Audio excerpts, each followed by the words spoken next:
Kalau saya dengar ini dari Pak Iskandar takziah ditindak ini, waktu sambung ya, tadi malam, malam ini, besok malam lagi, berarti tindaki lagi dapat jatah ya, lagi dapat jatah banyak yang meninggal.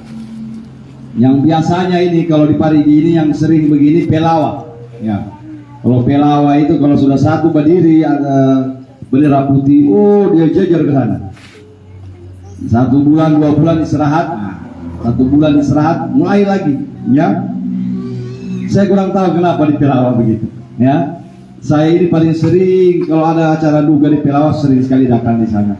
Bapak-bapak, ibu-ibu kaum muslimin, mati ini tidak memandang umur ya. Di Parigi kemarin rajanya laut meninggal ya, Pak Haji Kamani ya, siapa tidak kenal Pak Haji Usman Ali meninggal dunia di Kamani ya. Banyak manusia yang datang. Jadi kaya pun kita, tetap kita akan berpulang ke rahmatullah. Miskin apalagi. Oleh karenanya ayo bersama-sama kita sering-seringlah kita datang di acara takziah ini. Inti dari takziah itu kita diingatkan kembali tentang kematian. Mati itu biasa ya, biasa kita lihat, biasa kita dengar, bahkan biasa kita datangi orang meninggal dunia. Tetapi banyak kita yang tidak bisa mengambil iktibar, tidak bisa mengambil nasihat daripada kematian. Sementara kata Nabi, taraktu fikum nasihatain, aku tinggalkan kepada kalian, kata Nabi, 2 penasihat ya. Ketika Nabi wafat, setelah Nabi wafat, maka Nabi tinggalkan penasihat kepada kita 2. Pertama, yang pintar, yang pandai bicara. Yang pandai bicara itu apa? Al-Quranul Karim, hadis-hadis Nabi Sallallahu Alaihi Wasallam, sunnah-sunnah Nabi Sallallahu Alaihi Wasallam, yang diterjemahkan oleh ulama, yang disampaikan oleh para ustadz, kiai, dai. Itu penasehat, nasihat dari Allah.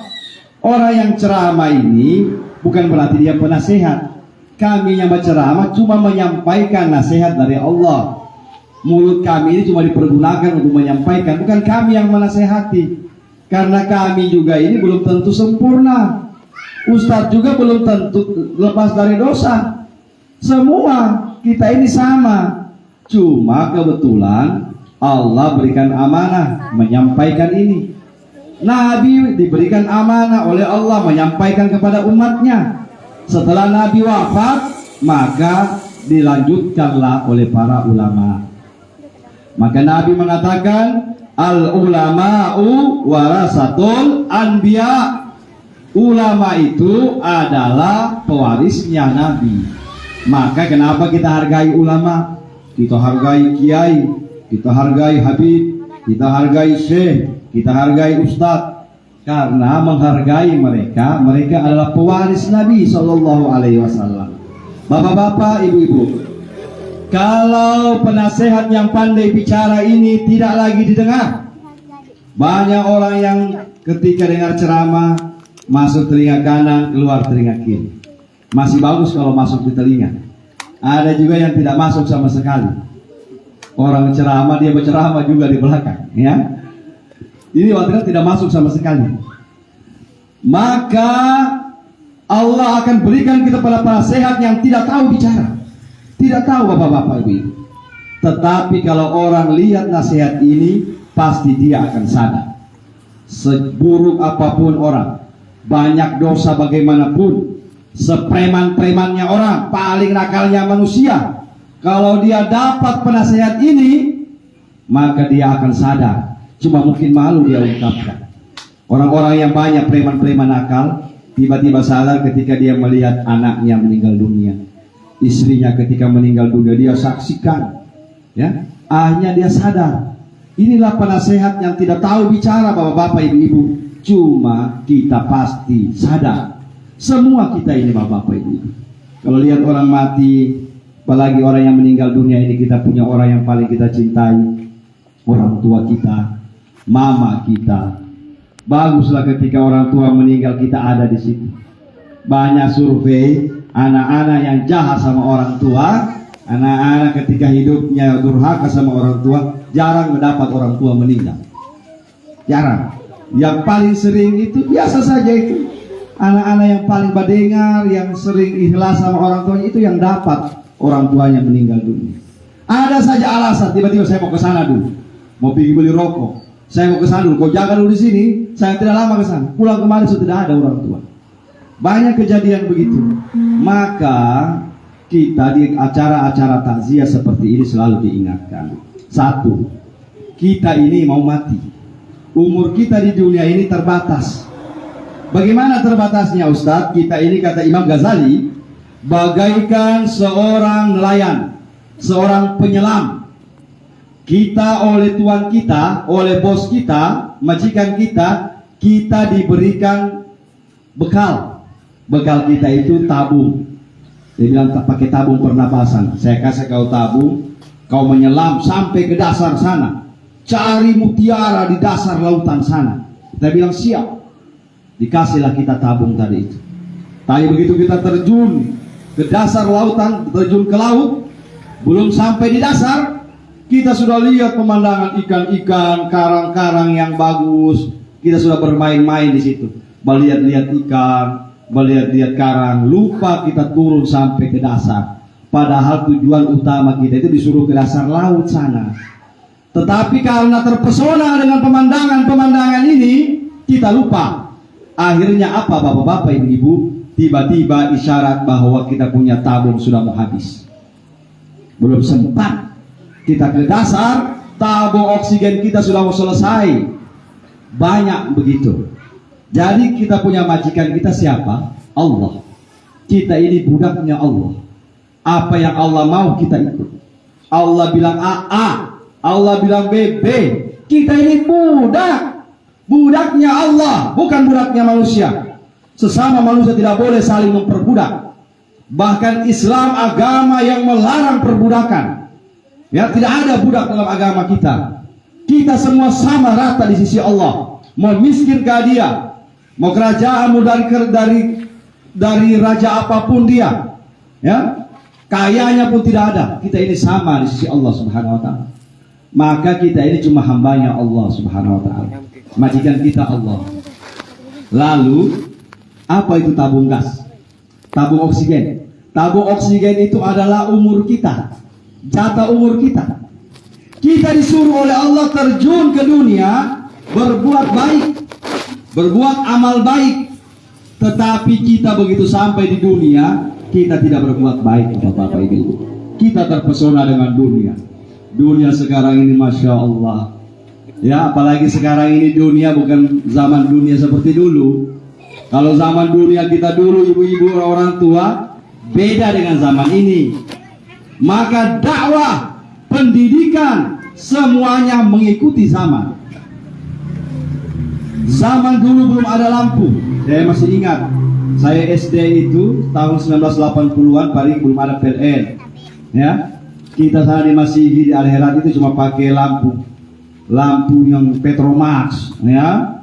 Tetapi karena terbatas ini lampu, orang mengaji, kesempatan orang. Begitu lampu menyala, mengaji, sholat, masak. Karena dia pikir-pikir aja semua mati lampu sebentar, semua habis minyak tangan, ya. Orang gunakan kesempatan ibadah, apalagi kalau Ramadan. Orang gunakan kesempatan ini karena ini terbatas punya lampu. Tapi begitu PLN masuk, 1 kali 24 jam, banyak orang yang lalai. Kita diperbudak oleh dunia, bapak-bapak, ibu-ibu. Lalai kita. Jarang lagi kita dapati rumah-rumah orang Islam kalau habis maghrib orang mengaji. Kalau masih ada kita punya rumah begitu, luar biasa, Pak. Kalau kita punya rumah habis maghrib masih ada orang mengaji, masih ada orang berzikir, subhanallah. Rata-rata sama sekarang ini habis sholat maghrib sampai di rumah sudah buka TV, yang punya TV. Yang tidak punya TV buka pegang handphone sampai jam 12 malam di muka HP. Tidak capek. Tapi kalau mengaji baru 1 lembar, auzubillahi minasyaitonirrajim, bismillahirrahmanirrahim, baru 1 lembar mengantuk sudah. Tapi kenapa kalau pegang HP biar sampai jam 12 malam tidak mengantuk-mengantuk? Berarti inilah gangguan kita, bapak-bapak ini. Hati-hati, gangguan setan. Musuh kita ini, utama kita punya musuh ini setan. Musuh utama kita setan. Setan gunakan segala cara untuk supaya kita ini, bapak-bapak, tidak tembus kita digoda di sholat, dia goda di ibadah-ibadah lain. Lagi aman-aman rumah tangga kita, dia godalah kita. Akhirnya baku marah suami istri. Ada setan itu, Pak. Setan. Apa itu setan, Ustaz? Apa jin? Baik, penjelasannya begini. Jin itu makhluk Allah yang terbuat dari api, cahaya api. Wa khalaqtu jana min naris samum. Jin itu Allah ciptakan dari percikan-percikan api. Maka jin itu unsurnya api, panas. Ya, itulah jin. Lalu apa itu setan? Jin itu terbagi dua, sama dengan kita manusia. Ada manusia yang menyembah Allah, namanya muslim. Ada yang tidak menyembah Allah, kafir. Sama juga begitu. Jin, ada jin muslim, ada juga jin kafir. Nah, jin kafir inilah yang namanya setan. Semua jin kafir namanya setan. Jadi jin dengan setan itu satu nama itu. Satu jenis. Cuma kalau yang kafir namanya setan. Kalau yang Islam namanya jin muslim. Semua ada jin ini, Pak. Tidak ada rumah di suatu tempat kecuali di situ banyak jin. Kalau di rumah kita ini 10 orang kita satu rumah manusia, berarti kali 10 ada 100 jin di situ. Maka kenapa kita punya rumah tidak boleh ada kamar-kamar kosong?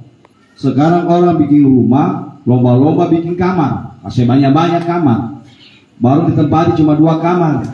Yang kamar lain kosong, tempat tidur jin.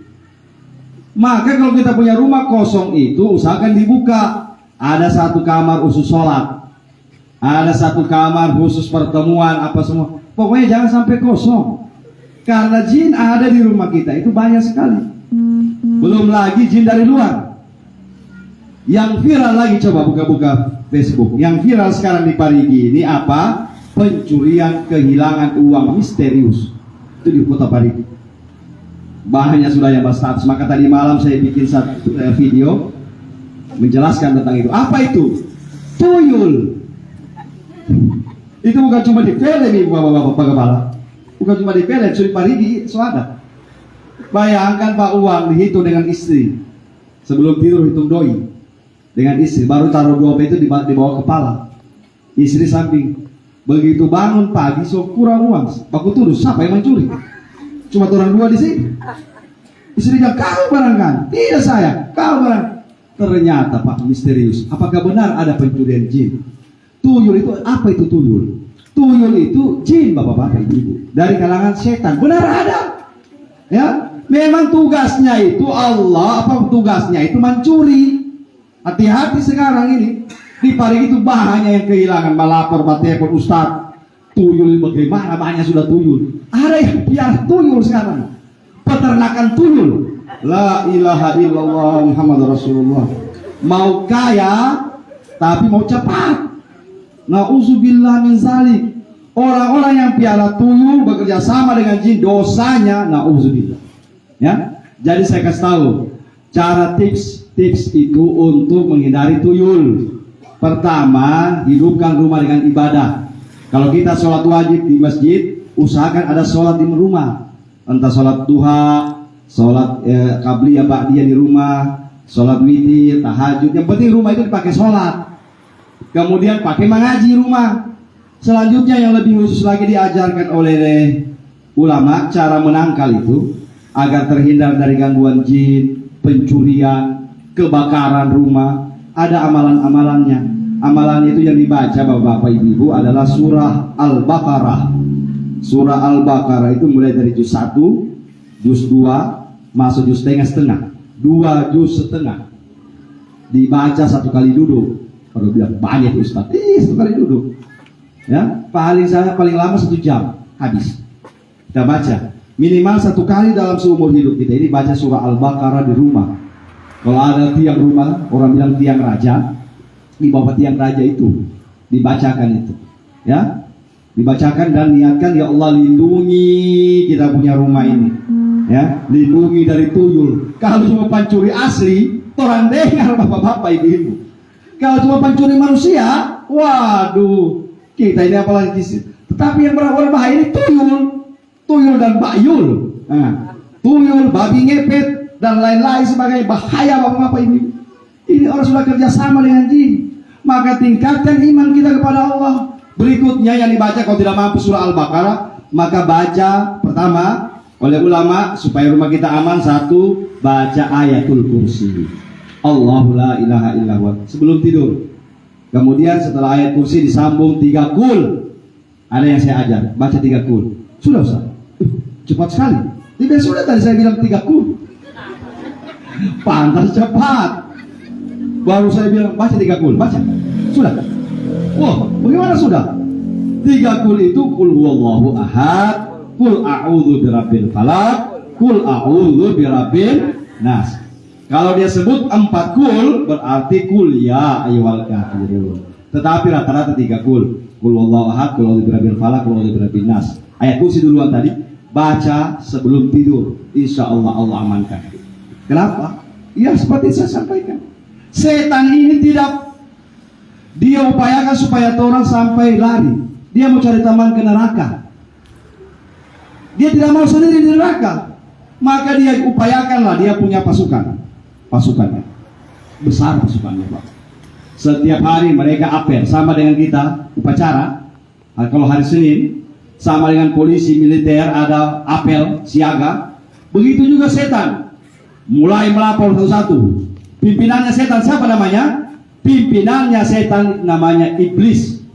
Iblis itulah yang menggoda Nabi Adam alaihissalam. Itu rajanya setan. Melapor, wahai iblis. Setan melapor. Ada tadi saya goda orang, akhirnya dia tipu orang. Kata iblis, oh itu cuma biasa-biasa saja, tidak istimewa. Datang lagi melapor, lapor iblis. Saya tadi menggoda manusia. Akhirnya manusia itu tidak berpuasa, tidak sholat. Oh biasa saja itu. Menurut iblis, ada yang melapor terakhir. Lapor iblis, saya goda 2 suami istri. Akhirnya karena saya goda, baku marah dorang, baku usir, cerai. Kata iblis, nah ini baru bilang hebat. Ini prestasi. Jadi kalau kita belum sholat, iblis tidak ketawa. Kalau kita tidak puasa, tidak ketawa iblis. Dosa memang. Tapi kalau rumah tangga hancur, orang jadi cerai, iblis tertawa terbahak-bahak. Maka di mana-mana saya sampaikan, kasih kuat fondasi, ya, tahan, jangan sampai cerai, ya, tahan. Namanya saja godaan rumah tangga ini banyak. Maka laki-laki itu banyak punya prinsip, saya tidak mau cerai, kalau mau tambah boleh. Ya, kenapa Pak? Begini. Kenapa rumah tangga ini hebat? Karena kalau sholat, ibu-ibu sholat, paling lama ibu-ibu sholat 15 menit, itu sudah lama. Apalagi kalau pakai jurus rosi. Gimana jurus? Allah Akbar, Allah Akbar, Allah Akbar, itu rosi. Itu tidak sampai 3 menit, selesai. Assalamualaikum warahmatullahi wabarakatuh. Selesai. Kalau kita pakai jurusnya biasa-biasa yang sudah pelan sekali, Allah 10 menit. Setelah itu selesai sholat. Ibadah sholat dinyatakan selesai. Puasa mulai dari terbit fajar subuh sampai terbenam matahari, cuma 12 jam, dinyatakan puasa selesai. Zakat kalau kita sudah kasih keluar selesai. Haji kalau kita mau pergi haji paling 40 hari, ya, mau umrah paling 12 hari, selesai. Apa ibadah terlama? Ibadah terlama kita adalah berumah tangga. Maka tolong berkuat sayang, orang bilang, kasih kuat.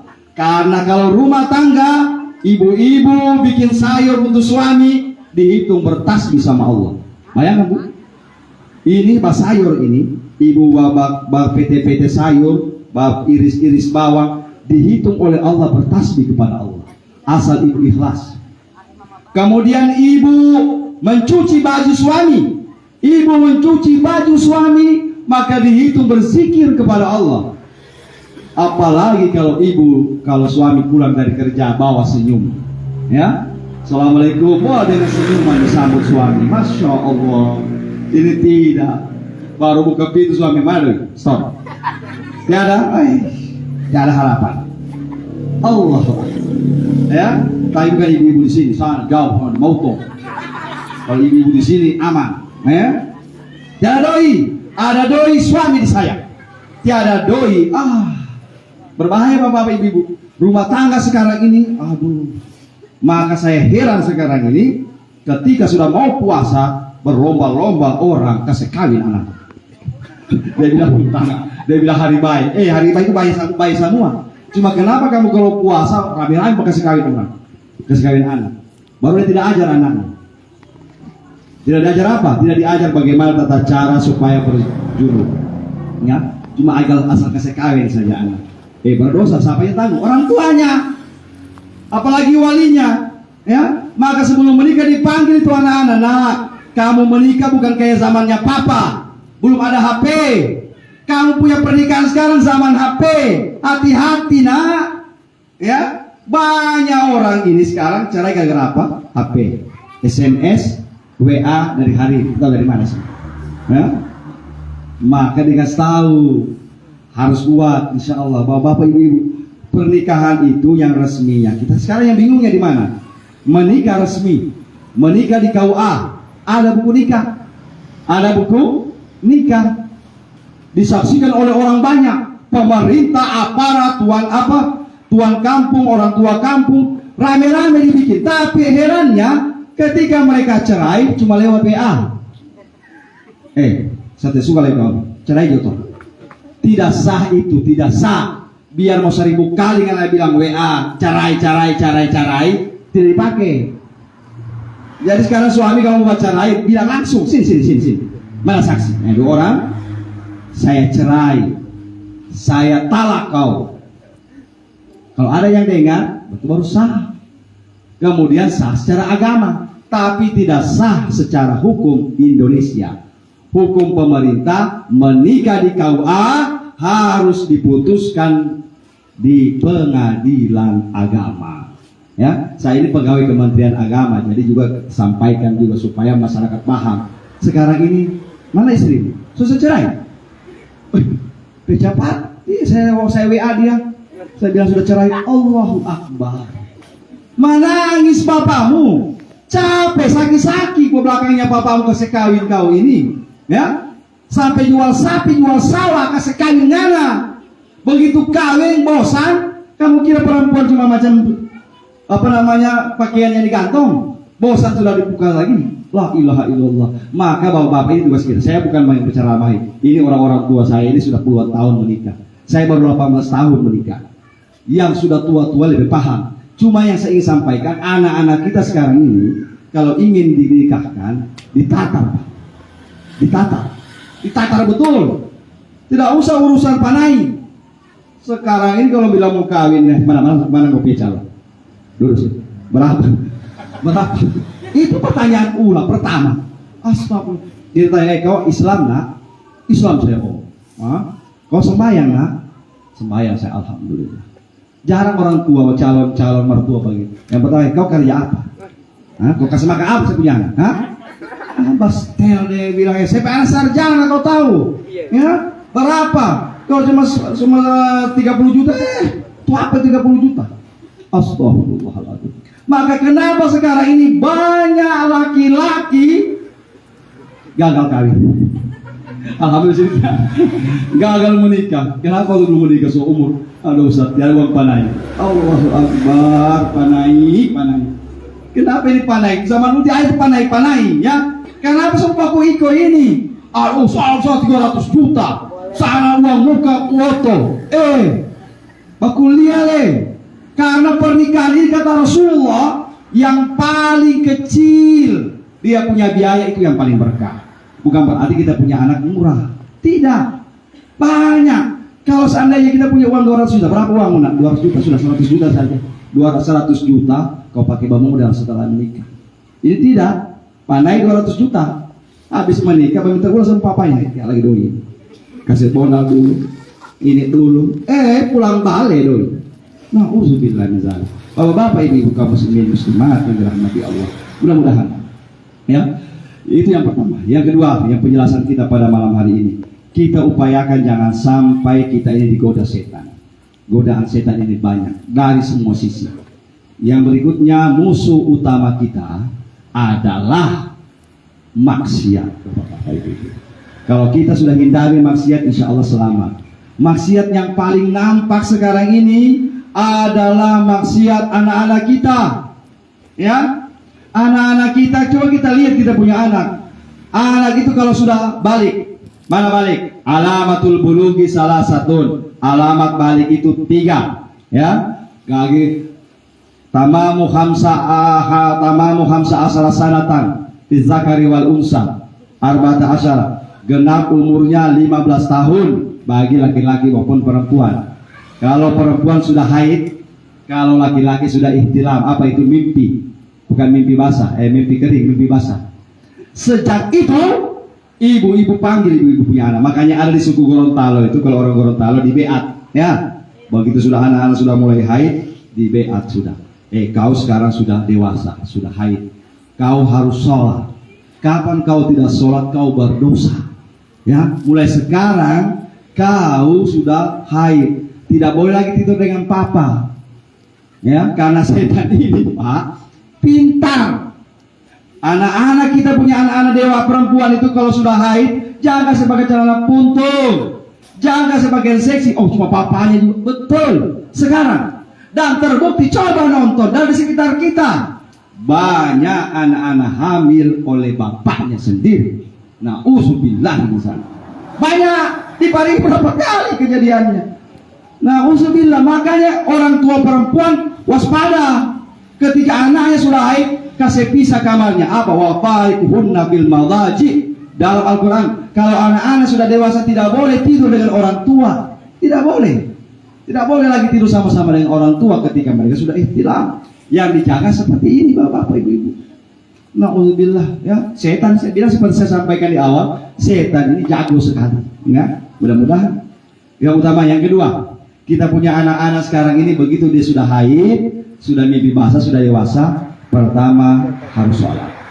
Kalau anak tidak sholat, kita orang tuanya juga bertanggung jawab. Sekarang Ustaz, saya sudah nasihati saya punya anak. Saya kasih masuk di pesantren saya punya anak supaya dia bisa sholat. Cuma 1 tahun di pesantren, balik pulang kampung. Gara-gara apa? Dia dari pesantren sama yang terus banyak orang hafal. Ya? Sekarang tanggung jawab ibu-ibu sudah selesai. Asal ibu-ibu sudah upayakan, sudah dinasehati lembut, sudah dikasih masuk di pesantren, sudah dipukul lagi. Tapi ini anak memang tidak mau berubah, berarti ini anak batu. Ini sudah istilah kepala batu. Batu itu mau tenggelam, tetap mau tenggelam, Pak. Kalau batu mau tenggelam dia, bagaimanapun caranya dia jatuh. Maka kita berdoa sama Allah Subhanahu wa taala, semua kita punya anak-anak, ya. Anak-anak kita ini, Pak, di mana-mana. Semua kecamatan ini ada pendidikan agama, TPA, ya. Kemudian TPQ, ada madrasah sanawiyah di Tindagi, ada Al-Herat. Ayo masukkan di pendidikan agama. Setelah itu, kalau sudah dilepas mereka, insya Allah, ya. Saya tadi kedatangan tamu dari markas besar TNI, Bais Badan Intelijen. Ini tentara ini, Pak, dari Mabes TNI. Bicara dengan saya, dia datang silaturahim. Ternyata apa, Pak? Jago nahu, jago suara, hafal Quran. Ternyata tamatan pondok pesantren. Subhanallah. Bangga tidak, Pak? Kita punya anak polisi, kita punya anak tentara, keluaran pesantren. Masya Allah. Ya. Jadi begitu kita punya anak, minimal dia sudah sanawiyah Al-Herat. Setelah itu mau masuk apa, nak? Mau masuk polisi, mau masuk ini terserah. Yang penting ada dasar agama. Sekarang ini agama penting. Kalau sampai anak-anak tidak ada pendidikan agamanya sama sekali, menghadapi dunia yang sudah hebat seperti ini, na'udzubillah min dzalik. Yang terakhir ceramah, tidak panjang-panjang, ini sudah jam 9. Kita sekarang berada di bulan Rajab.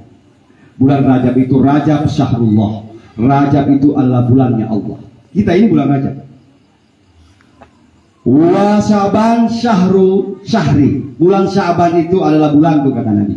Wa Ramadan syahru ummati, dan Ramadan bulannya umatku. Kita bulan Rajab, amalan bulan Rajab kalau bisa banyak berpuasa di bulan ini Bapak-bapak Ibu. Siapa yang banyak puasa insya Allah. Kemudian yang perbanyak lagi kita istighfar. Ada istighfar Rajab, Rabbi firli warhamni wa tub alayya Rabbi firli. Siapa yang punya dosa yang sebesar lautan, betul-betul dia meminta kepada Allah di bulan Rajab ini, berdoa pada Allah, maka Allah akan ampuni dosa-dosanya. Karena Rajab ini bulannya Allah. Artinya apa? Kalau kita berbuat baik di bulan ini, contoh, kita sedekah. Kalau kita sedekah di bulan lain dapat pahala 10. Kalau kita sedekah di bulan Rajab ini, Allah lipat gandakan 100.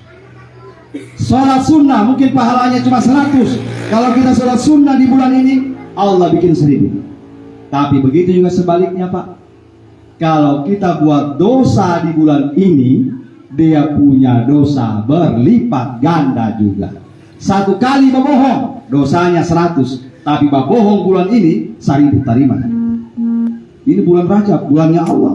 Maka orang disuruh puasa, ya, orang disuruh berpuasa. Mudah-mudahanlah kita ini bulan Rajab tingkatkan ibadah. Ibadah itu apa? Ya banyak ibadah. Kalau bisa juga kita, kalau ada rezeki bapak-bapak ibu, ada kita namanya umroh, ya, umroh ke Baitullah. Saya kebetulan alhamdulillah punya travel itu, ya. Insya Allah ini ada 8 orang berangkat tanggal 15 ini. Orang bilang saya tidak mau pergi umroh Ustaz. Kenapa? Ya ada istilah yang Pak Umroh, yang ada Pak Haji. Ya ada itu orang panggil Bu Umroh, yang ada Ibu Haji. Nah, dia saya tidak mau wajib, aduh saya bilang kenapa gelar? Untuk apa gelar? Gelar itu cuma dari manusia. Umroh itu haji wajib bagi orang yang mampu. Tetapi haji sekarang ini ada yang mendaftar dari 2010 belum tak berangkat sampai sekarang. Kenapa? Antrian panjang Pak. Apalagi haji tahun 2 tahun ini gagal. Maka umroh tahun ini uji coba. Kalau seandainya umroh bulan Rajab ini dinyatakan oleh pemerintah kerajaan Saudi Arabia bagus, berarti haji akan dibuka tahun ini. Tapi kalau ini gagal, maka saya akan berangkatkan 8 orang dari Parigi supaya uji coba, bisa tes, bisa tembus tidak, ya, insya Allah, Bapak Ibu. Jadi kalau ada yang daftar umroh itu usah jauh-jauh, karena hati-hati sekarang Bapak umroh, ya. Kita lihat di televisi ada first travel dan lain-lain sebagainya. Store tidak berangkat sampai sekarang. Hati-hati. Maka kalau kita mau ibadah, mau umroh, lihat orangnya. Siapa yang bawa, kita kenal tidak? Di mana rumahnya? Supaya betul-betul yakin, ya. Insya Allah. Nanti setelah ini ada umroh Ramadan. Umroh setelah bulan Ramadan. Ada lagi umroh setelah bulan Hari Raya. Kalau ada yang mau berangkat dari Tindaki boleh mendaftar. Saya sendiri yang bawa nanti, ya. Insya Allah saya sendiri yang akan bawa nanti setelah Ramadan. Pengumuman berikutnya besok hari Minggu jam 8 pagi sampai dengan selesai itu akan ada sunatan massal. Saya buka di Al-Herat sana. Sunatan massal gratis. Nah, kalau ada orang tuanya membawa, boleh dibawa. Nah, boleh dibawa untuk sunat. Baru sunatnya laser. Oh, laser itu bagus, gak ada bentuk. dia tidak digunting-gunting lagi, tidak berdarah. Tinggal taruh begini, srek. Hai so hilang. Ya, dalam rangka ulang tahun yayasan, saya punya yayasan Kiai Soleh Damar. Nama abah saya pakai. Jadi Yayasan Kiai Soleh Damar itu membidangi masalah kemanusiaan, masalah sosial. Maka Yayasan Kiai Soleh Damar itu ada sunatan massal, ada pembantuan lansia, urusan begitu. Kalau pendidikan Al-Herat, saya tetap Al-Herat. Cuma untuk urusan kemanusiaan, urusan sosial, kita bentuk yayasan namanya Yayasan Kiai Soleh Damar. Alhamdulillah besok ultahnya, maka kita bikin. Sekarang mendaftar pertama 50. Full kuota. Saya tutup VIP. Lanjut lagi, buka lagi 75, full lagi. Sudah sekali 100 loh, ya. Lepas selesai, insya Allah mudah-mudahan. Kalau ada yang nanti besok lagi datang, langsung kita mendaftar. Gratis, tidak dibayar sama sekali. Cuma bawa makanan sendiri. Karena orang tidak bersiapkan makanan, ya. Kalau mau mau suntik sendiri Pak, mau sunat sendiri, itu sunat laser di Parigi yang itu biayanya 450.000. 450.000 kalau sunat sendiri. Nah ini kebetulan gratis ya, insya Allah bisa datang. Ya, umur berapa Ustaz? Ya tergantung. Jangan terus orang tua dibawa, mesti 2 kali. Kalau Ustaz saya mau datang Ustaz, itu. Sekarang ini Pak, mohon maaf, bukan menyinggung agama. Dulu agama sudah umat Islam. Sekarang besok ada 3 orang Kristen masuk. Ustaz boleh Kristen masuk? Saya bilang boleh. Yang penting karena bilang mau disunat sih sunat. Ya, jadi ada orang Kristen juga masuk besok ya Mbak. Karena sunat ini sebenarnya kita ini adalah semua agama sebenarnya. Cuma ada agama yang pemalas memang sunat. Tapi kalau Islam kalau tidak disunat tidak sah. Ya, mudah-mudahan sudah disunat semua ini. Amin ya rabbal alamin. Demikian kita doakan semoga almarhum ini Allah berikan jalan yang terbaik di alamnya. Amin. Semoga diterima semua amal ibadahnya. Kalau ada dosanya hilaf bersama kita, mudah-mudahan kita doakan. Kita tutup dengan Al-Fatihah. Al-Fatihah hadatin Nabi Mustafa Rasulullah Muhammad sallallahu alaihi wasallam ala hadaniya wa ala kulli niyatin salihah. Al-Fatihah. A'udzu billahi minasyaitonir rajim. Bismillahirrahmanirrahim. Alhamdulillahirabbil alamin. Bismillahirrahmanirrahim. Allahumma fir lahu warhamhu wa'afi wa'fu anhu wa qina nuzulahu wa simadahu wallahu la tahrimna ajra wa la taftinna ba'da wa fir lana wa lahu Allahumma fir lil muslimina wal muslimat wal mu'minina wal mu'minat al ahya'i minhum wal amwat innaka samiul qaribun mujibud da'wati ya qadiyal hajat Rabbana atina fid dunya hasanah wa fil akhirati hasanah wa qina adzaban nar. Lahum fi subhanakallahumma wa tahiyyatun fi salam wa alhamdulillahirabbil alamin. Demikian dari saya, mohon maaf kalau kurang. Sebenarnya dari Allah, akhirul kalam, Allah musta'an. Wassalamualaikum warahmatullahi wabarakatuh.